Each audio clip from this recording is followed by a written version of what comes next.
지난 5월 14일 이스라엘 건국 70주년을 맞이해서 미국이 미국 대사관 이스탄불 텔아비브에 있는 이스라엘 대사관을 예루살렘으로 이전하는 그런 행사가 있었습니다. 이로 인해서 팔레스틴에 대규모 유혈 사태가 벌어졌습니다. 당일 이스라엘 군대의 발포로 팔레스틴 시위대 58명이 죽고 2772명이 부상을 입었습니다. 미국 대사관, 텔아비브에 있는 미국 대사관을 예루살렘으로 이동한 것은 이스라엘의 수도가 텔아비브에서 예루살렘으로 옮겼다는 것을 공식적으로 선언하는 그런 의미가 있는 행사였습니다. 이 일에 대한 팔레스틴의 저항이 거세어지면서 이 회교권에 있는 나라들의 반미 운동이 격화될 조짐을 보이고 있습니다. 그 일환으로 지난주 인도네시아 수라바야에서 4개 교회 동시 테러 사태가 벌어졌습니다. 지난주 주일 파푸아 소롱에서 주일 예배를 준비하고 있는데 아침에 문자로 선교사를 통해서 연락이 왔습니다. 인도네시아 제2의 도시인 수라바야에서 동시다발적인 테러 사태가 발생해서 여러 사람들이 죽고 부상을 입었다는 것입니다. 바로 즉시 교회에다가 또 지인들에게 우리가 있는 지역은 안전하다는 그러한 문자를 지난 주일날 보낸 적이 있었습니다. 13명이 사망하고 40여 명의 성도들이 부상을 입습니다. 아침 일찍 주일 예배드리기 위하여 교회를 찾아왔다가 그런 화를 당했던 것입니다. 인도네시아 과격 무슬림 테러리스트들이 미국에 대한 화풀이로 교회를 공격을 했던 것입니다. 또 며칠 전에는 인도네시아 테러리스트들이 경찰서를 습격하는 사건이 발생해서 지금 인도네시아 정부에서는 초긴장 상태에 들어갔습니다. 당분간 인도네시아에서는 이런 일들이 계속 일어날 것으로 예상을 하며 무장경찰들이 곳곳에서 검문을 강화하는 그런 현장을 저희들이 보고 왔습니다. 이런 상황 속에서도 교회들은 정말 뜨겁게 하나님 앞에 예배를 드리며 또 믿음을 지키기를 힘쓰는 모습을 볼 때에 인도네시아 교회가 과연 살아있구나. 만약에 우리나라에 주일날 여러 곳에서 폭탄 테러가 발생했다면 아마 주일날 출석하는 교인 숫자가 뚝 떨어질 겁니다. 평상시에 신앙으로 잘 훈련된 사람들은 그럼에도 불구하고 죽음을 각오하고 교회에 와서 예배를 드리겠습니다마는 아마 그렇지 못한 사람들은 예배에 참석하기가 어렵지 않겠는가 하는 생각을 해보았습니다.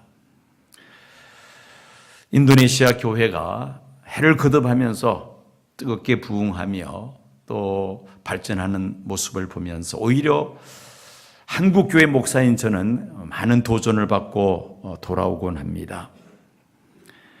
부활하신 예수님께서 40일 동안 부활하신 몸을 보여주시면서 많은 말씀들과 많은 일들을 행하셨겠습니다마는 사도행전을 기록한 누가는 예수님이 하신 일을 짧은 한 문장으로 기록을 남겼습니다. 하나님 나라의 일을 말씀하시니라. 예수님의 3년간의 공생의 기간에 외쳤던 메시지의 핵심이 바로 예수 그리스도로 말미암는 하나님 나라였습니다. 예수님께서 승천하시기 직전에 제자들이 예수님께 질문합니다. 이스라엘 나라를 회복하심이 이때니까? 제자들의 질문은 구약 성경에 예언하고 있는 메시아 왕국이 곧 이제 이루어질 것이냐는 질문이었습니다. 제자들은 예수님께서 승천하시면 이제 구약 성경에 예언한 대로 메시아 왕국이 이루어져서 이스라엘을 탄압하고 있는 로마 제국을 무너뜨리고 이스라엘이 세계를 지배하는 메시아 왕국이 곧 이루어질 것으로 생각을 했던 것입니다. 심지어 예수님께서 십자가에 죽으시고 부활하시고 아버지께로 가셔야 될 것을 말씀하실 때 제자들은 이제 곧 메시아 왕국이 이루어질 것으로 생각하고 그날이 되면 누가 더 높은 자리에 앉을 것인가 이 문제를 가지고 서로 긴장하고 있는 서로 신경전을 벌일 그 정도였습니다. 이번 인도네시아 선교 기간 중인 5월 10일 목요일 오전에 마카사르에서 예수님 승천 기념 예배를 드렸습니다. 인도네시아는 공식적으로 5대 종교를 인정을 하고 각 종교별로 중요한 날을 전체 나라 국경일로 그렇게 정하였습니다. 기독교 국경일은 부활절과 예수님 승천일과 그리고 성탄절입니다. 이슬람이 다수인 인도네시아에서 예수님 승천하신 날을 기념하여 예배를 드린다는 것이 무척 생소했습니다. 왜냐하면 우리나라에서도 교회에서 예수님 승천 기념 예배를 드린 적이 없기 때문이죠.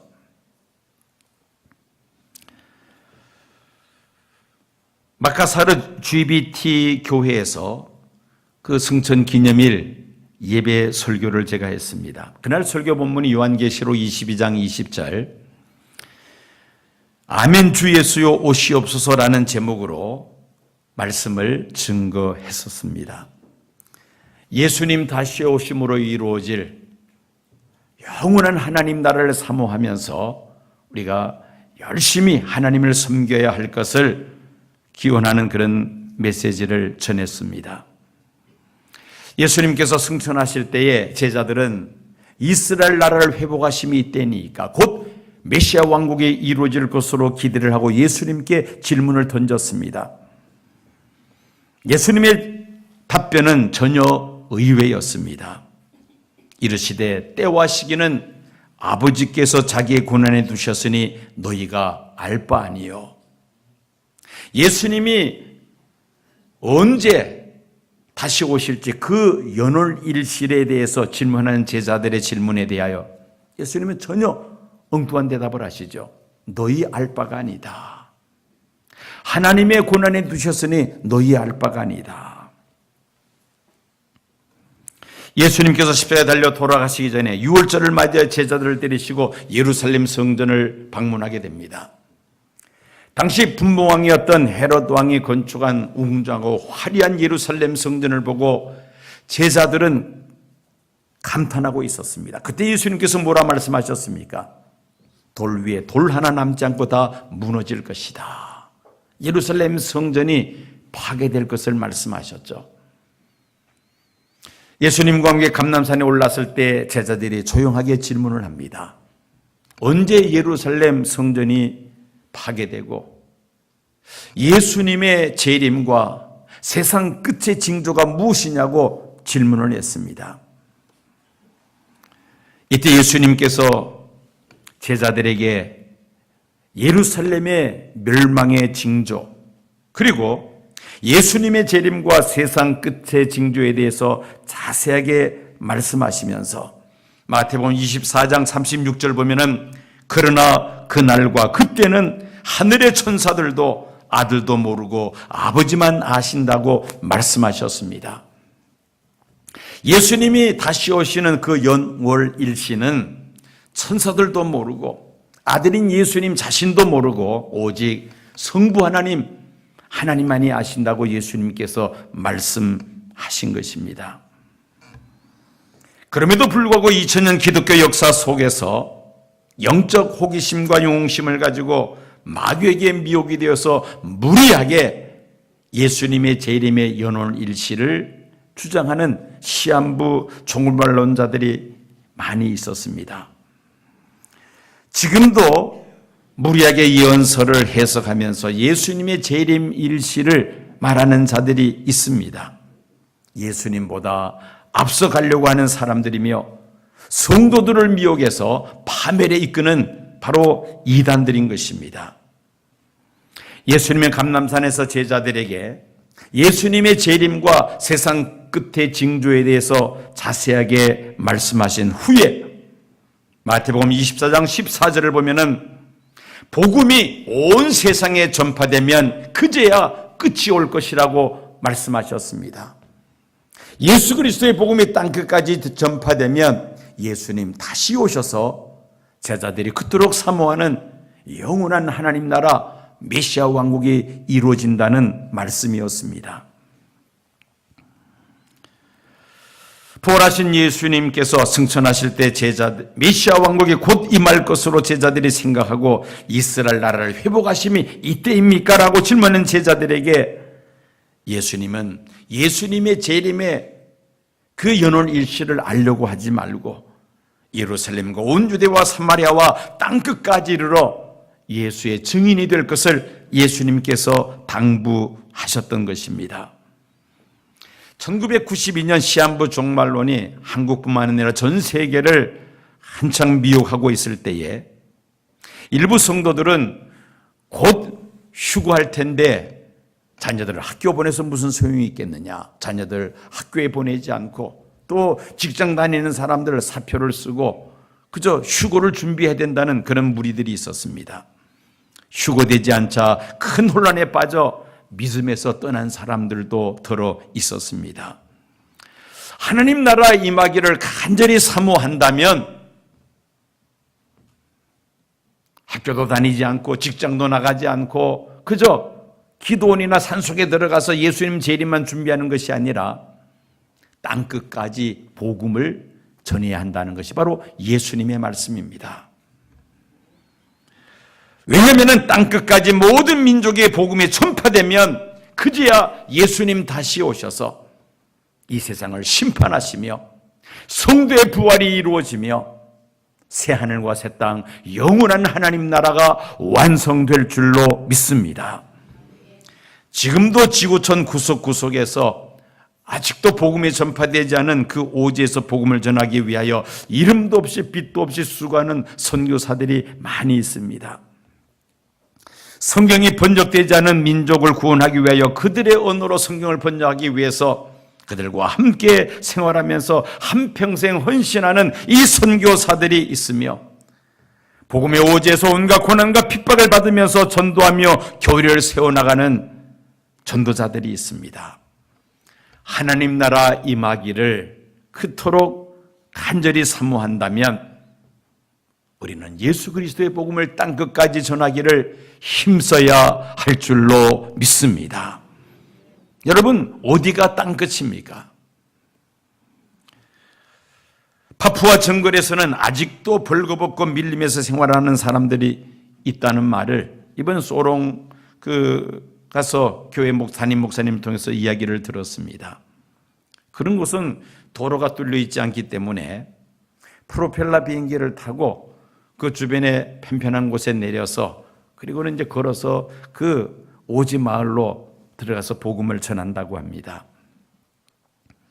그래서 파푸아에는 미국 선교사들이 세운 항공 선교회가 있어서 선교사들의 발이 되고 있다는 말을 들었습니다. 아직 문명의 오진 밀림이 땅끝이라고 우리가 말을 한다면 또 가장 가까운 내 가족들 가운데 아직도 예수를 구주로 영접하지 않는 그런 가족이 있다면 역시 거기도 우리가 영적으로 볼 때는 땅끝이나 다름이 없습니다. 여러분, 두 사람이 서로 등을 대고 있으면 어떻습니까? 서로 두 사람이 등을 대고 반대편을 바라본다면 가장 멀리 있는 사람이라고 말할 수가 있죠. 왜? 지구 한 바퀴를 돌아야 그 사람 얼굴을 볼 수 있다는 말입니다. 가장 가까운 곳이 가장 먼 땅끝이 될 수도 있다는 그런 말입니다. 하나님 나라가 임하기 위해서 복음을 땅끝까지 전폐해야 하는데 이 복음을 전하기 위해서는 우리에게 반드시 있어야 될 것이 있습니다. 땅끝까지 복음을 전하기 위해서 반드시 있어야 될 것, 우리 찬양대 무엇일까요? 예, 맞습니다. 오늘 본문 말씀인 사도행전 1장 8절 말씀 보면은 뭐라고 말씀합니까? 오직 성령이 너희에게 임하시면 너희가 무엇을 받고 권능을 받고 예루살렘과 온 유대와 사마리아와 땅끝까지 이르러 내 증인이 되리라.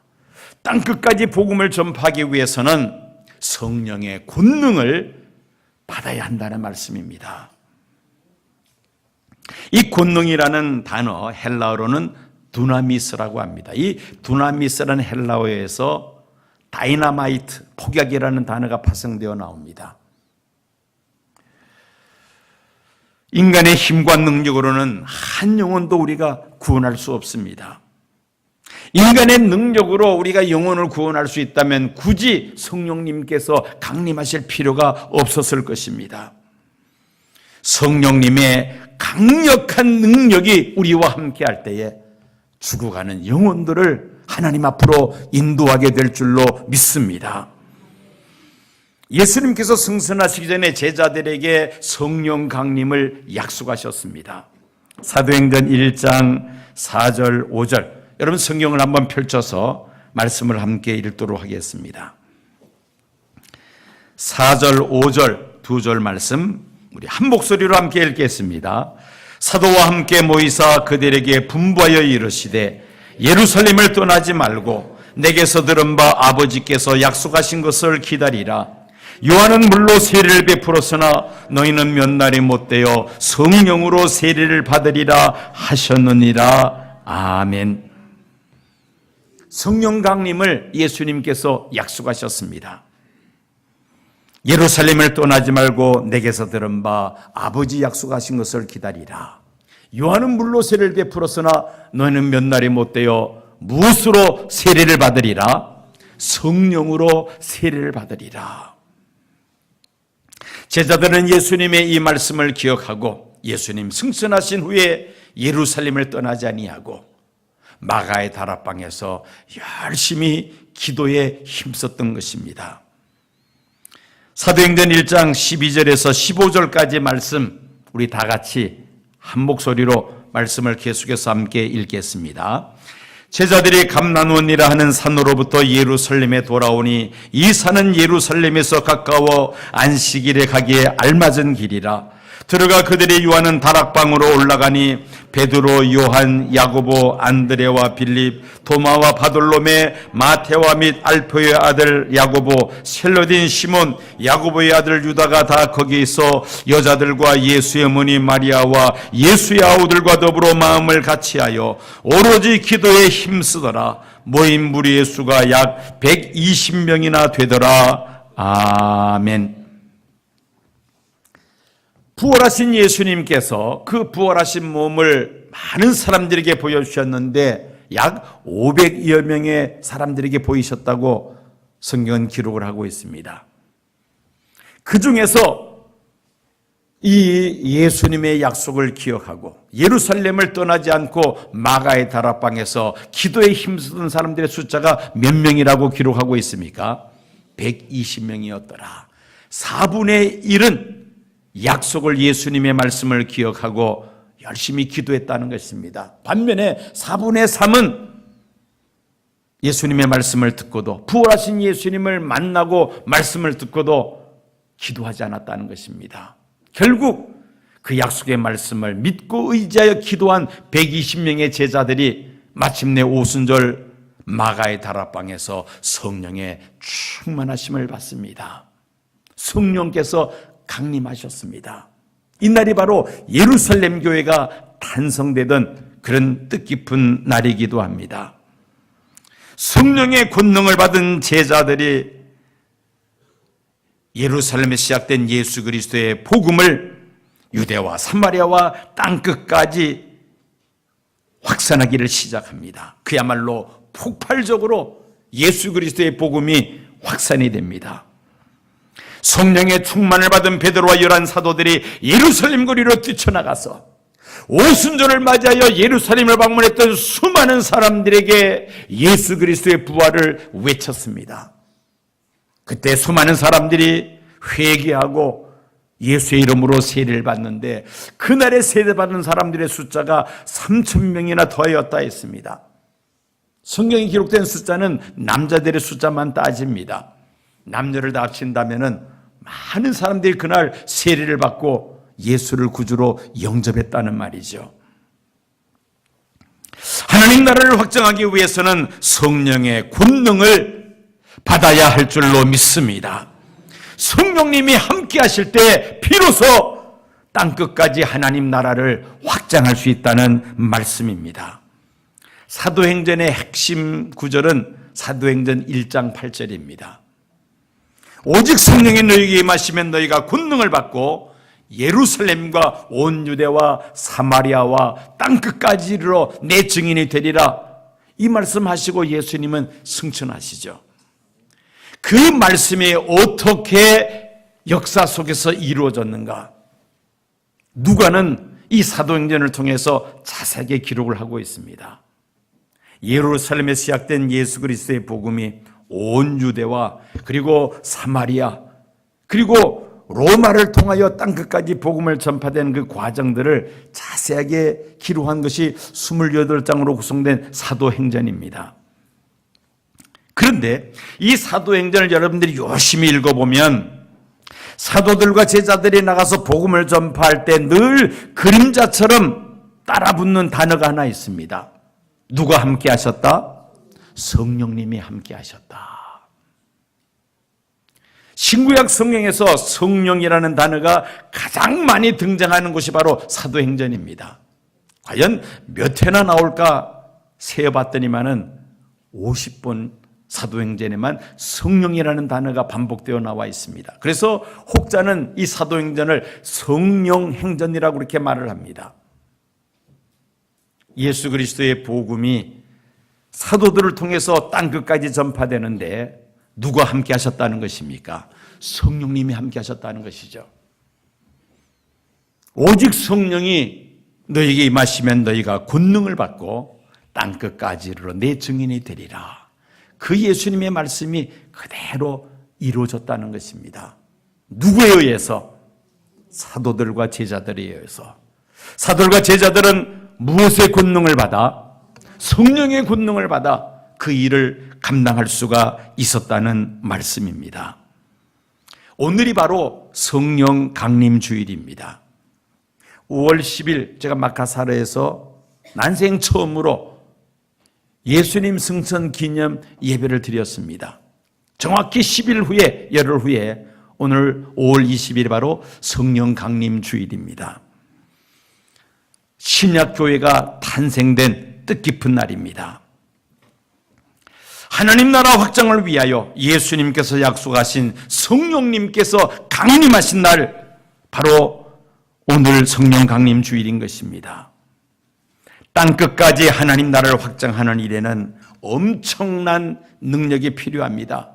물론 거기에는 물적 자원도 필요하고 인적 자원도 필요하고 또 많은 눈물의 기도와 헌신이 있어야만 합니다. 그 가운데서도 가장 중요한 것은 무엇입니까? 성령의 능력인 것입니다. 유대교의 본산지인 예루살렘에 예수 그리스도의 복음이 전파되는 것은 이 종교적 장벽을 허무는 일이죠.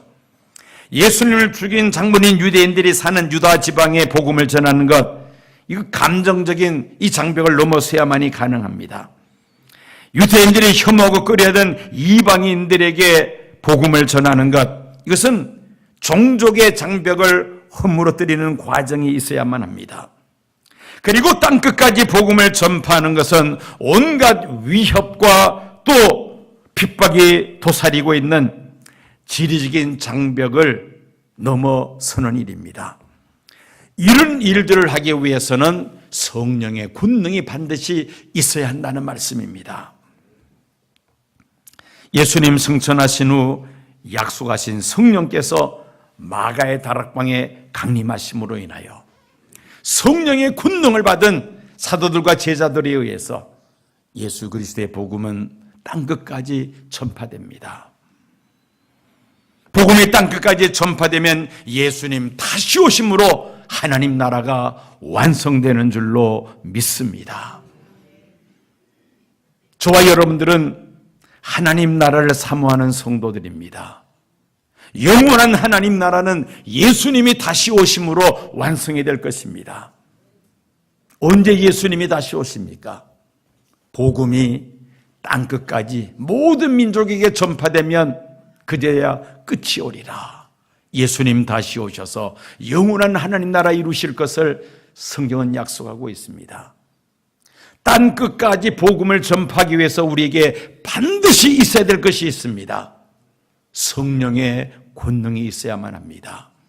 성령의 능력을 힘입을 때에 내 가정을 복음화할 수가 있으며, 내가 살고 있는 이 지역 사회를 우리가 복음화할 수가 있으며, 민족 복음화를 위해서 우리가 쓰임받을 수가 있고, 땅끝까지 복음을 전하는 일에 쓰임받게 될 줄로 믿습니다. 그러므로 가장 중요한 것이 무엇입니까? 성령의 권능입니다. 성령의 능력이라는 것이죠. 오늘 성령 강림 주일을 맞이하여 우리가 다시 한번 하나님 앞에 성령 충만하심을 구해야만 하겠습니다. 단순히 내가 가지고 있는 어려운 문제 해결을 위하여 성령의 도우심을 구할 것이 아니라 정말 하나님께서 가장 원하시는 일, 복음이 땅끝까지 전파되는 일을 위하여 우리가 하나님 앞에 성령 충만하심을 구할 때에 우리에게도 마가의 다락방 성령께서 강림하신 것처럼 우리들에게도 성령께서 강림하심으로 인하여 성령의 권능을 힘입어 하나님 나라 확장하는 일에 쓰임받는 하나님의 종들이 될 줄로 믿습니다. 말씀을 기억하시며 찬송가 180